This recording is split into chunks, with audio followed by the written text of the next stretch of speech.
So I was waiting and waiting and waiting for issue 2 of Ultimate Spider-Man to come out. Took a vacation, came back, didn't see it in my pull box. Went home, waited a week, then came back and I still didn't see it there. I thought to myself, man, this is really taking a minute for issue 2 to come out. Was it canceled already? I mean, it's not unusual for Marvel considering its track record on failed books. Anyway, it turns out I didn't have it assigned in my pull box. Silly me.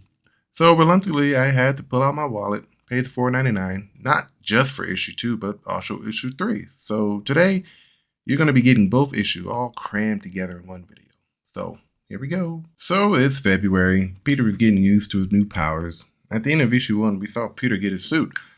I thought this was the original suit, good old red and blue, but nah, it's straight black. When I first read this, I thought there was a Venom encounter somewhere. I know it, and I missed it, which, yeah, too soon. But no, this is just its default suit, and it's programmable too, which we will get to that later. Meanwhile, Jonah and Ben are discussing the many happenings going on in New York, mainly Mechagobby, and of course, the new black-suited mass swinger that's been spotted all over the city. They point out that the Bugle, and keep in mind they both left the Bugle for this reason I'm about to lay out here, is only reporting on the black-suited Spider-Man, not the fact that Mechagobby is blowing up Wilson Fisk, who is the owner of the Bugle now, areas of operation. Jonah and Ben find the opportunity to start their own paper and begin to look into Mechagobby and get a little bit more information on who he is and what he wants, and probably get an insight on Fisk's criminal dealings. Oh, and by the way, yes, Peter is taking photos of himself and submitting them to the Bugle. He's still the same old Peter, even in this universe.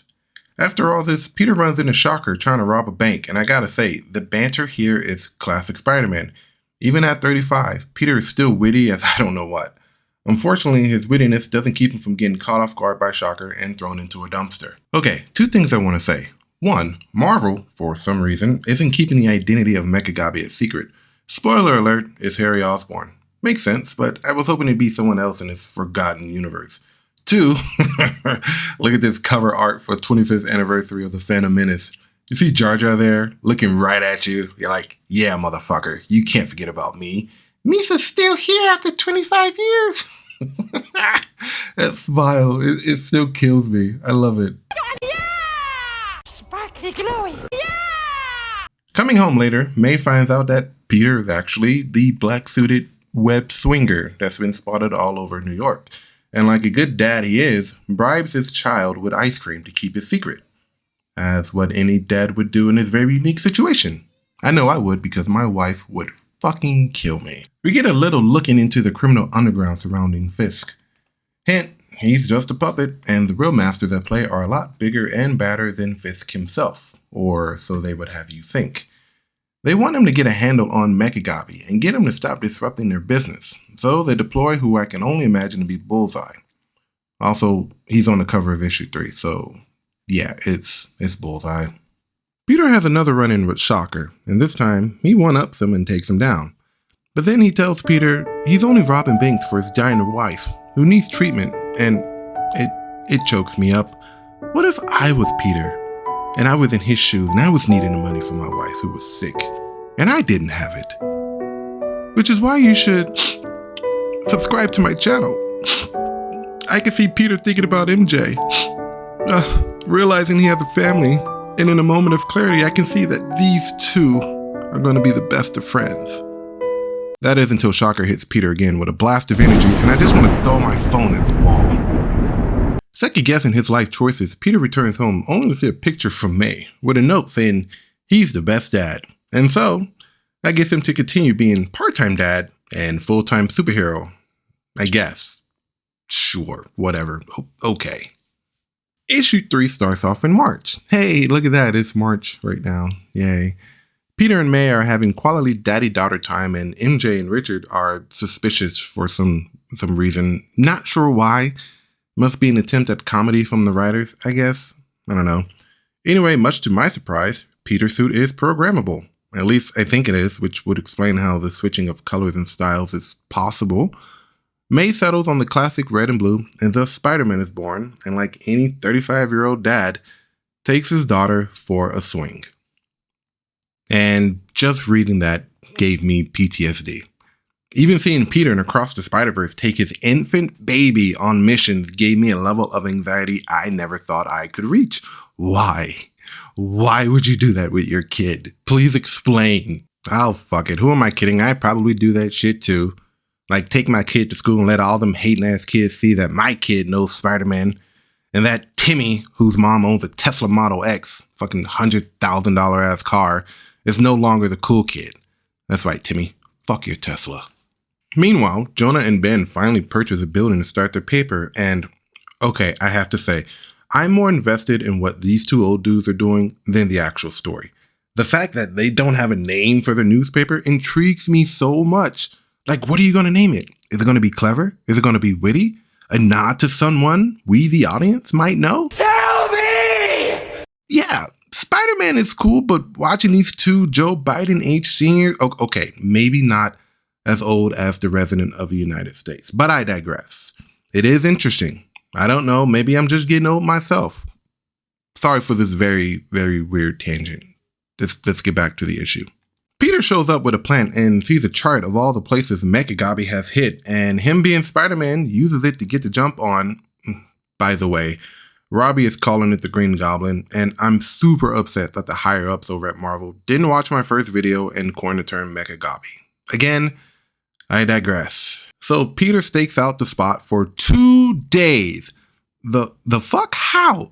How do you wait on a roof for 2 days with a wife and 2 kids at home? Yes, I keep pointing out how this is the worst dynamic for any superhero because it doesn't make sense. My wife would have sent out the National Guard after 2 days. Shit, this is how most CSI episodes start. So-and-so went missing for 2 days before we found a body. That's 48 hours. That's a cold case after that. That's like the average time to print a helmet. You mean to tell me that you were on a stakeout for 2 days and didn't have your printer going? Not only could you have gotten the bad guys, Peter, you could have also had a pretty neat helmet at the end of it all. I don't see how you were missing for 2 days and your wife did not suspect that you were cheating and or had a secret family somewhere else. Look, if you had your printer going, you could have had yourself a nice helmet. You could have showed your wife and she would not even think twice about you having a secret family or cheating with Felicia Hardy somewhere. Okay, that is very unrealistic, but at the very least, you could have had a printer going and getting yourself a nice, cool Mecha Spider helmet or something going after all this. You know, it's like Christmas, but, you know, I'm not Spider-Man, so that's what I would do. Just so you are aware, sir. Thank you. But eventually, his days of waiting pays off as Green Goblin shows up. But he's caught in a kerfuffle with Bullseye, throwing really sharp cards. Goblin is taken out, but Peter jumps in and a crane falls on him. Yep, he's done. Kid falls out of a tree and pops up like a gopher, like nothing happened. I do a deadlift with 5-pound kettlebells and my back is... No, he's fine. Man, I really need to get me one of them spiders. Long story short, Green Goblin and Peter work together to take out Bullseye, and knowing that the police is probably in on the heist, Goblin takes Bullseye to someplace else. Doesn't really specify, but I guess it's a way to interrogate him later on, I suppose. I don't know. But recognizing his tech, Goblin unmasks Peter's suit and then reveals that he is, dun dun dun, Harry Osborn. Like we didn't already know that. And the two decide to go grab a drink, which I wish I was invited. I really need friends. Well, now you're all caught up. I mean, it has its moments as a story, but something interesting better happen really soon or I'm going to keep my $4.99 a month. Does it have potential? Sure, as does any other story. But we're 3 issues in, and the only thing I'm invested in is what Jonah and Ben are going to name their newspaper. Tell me! So, Marvel writers, chop chop, wow me please. I want some story. And that's going to do it for this episode of Comics Analyzed. Thank you guys for watching. Going to keep this going. Like I said, I'm just invested on what Jonah and Ben are going to name their newspaper. If something doesn't happen soon in this story, I will probably end up just removing this from my pull box. But I do have the first 2 issues of Mighty Morphin Power Rangers The Return. So if you guys want a double whammy episode on that, let me know. You know what? I'm probably just going to do that anyway. So yeah, look forward to that coming really, really soon. And as per usual, thank you to all of my lovely patrons. I know primarily the channel is for 3D printing, but if you want to support the channel for just $3 a month as a civilian tier, that goes a long way. So please check out my Patreon. Also check out my brand new Facebook group. Yes, it's for 3D printing people, but if maybe it's a hobby you're getting into and need some help, hey, come join us. We're going to be having a blast over there. And until next time, folks, take care of yourself and each other, I guess. I don't know why I just quoted Jerry Springer. You know what? Bye.